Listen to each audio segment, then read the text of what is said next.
Kata sebagian pakar bumi dan kata dokter, pada beberapa jenazah yang ditemukan utuh katanya terjadi pengapuran. Berubah kulit itu, daging itu menjadi kapur. Cacing tidak mau makan kapur. Yang mau makan kapur itu Dinas Pendidikan Nasional. Cacing tak mau makan kapur. Karena itu bukan makanan dia. Itu alasan logisnya dari beberapa dokter yang saya baca, ditemukan beberapa jenazah yang tidak hancur dimakan cacing tanah. Tapi dalam hadis Nabi, inna salatakum ma'rudatun alayya.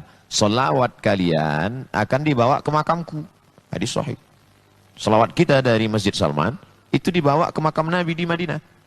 Lalu sahabat, jangan sangka sahabat itu kalau dengar pengajian diam, pasif. Enggak, sahabat itu ada nanya. Lalu sahabat nanya, kaifa salatuna ma'rudatun alaika wa qad arimta? Bagaimana mungkin selawat kami dibawa ke makammu? Kamu kan sudah mati dimakan cacing tanah.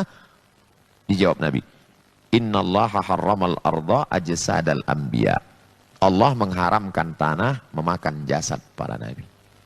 Jadi dua-dua ada dalilnya, baik secara hadis Nabi maupun logika akal. Innallaha harramal arda, Allah mengharamkan tanah memakan jasad para nabi.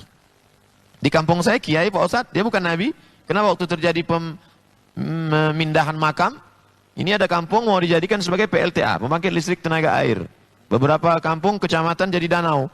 Lalu kemudian Bapak Kades pengumuman makam kakeknya, mbahnya supaya dipindahkan.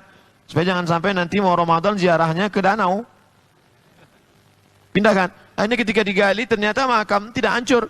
Tadi dalam hadis itu kan Nabi, ini al-ulama warathatul anbiya. Ulama pewaris para nabi. Dia tidak LCMA, dia tidak doktor, dia tidak ustadz terkenal. Dia hanya ustadz kampung yang mengajar, tapi perbuatan dia perbuatan nabi.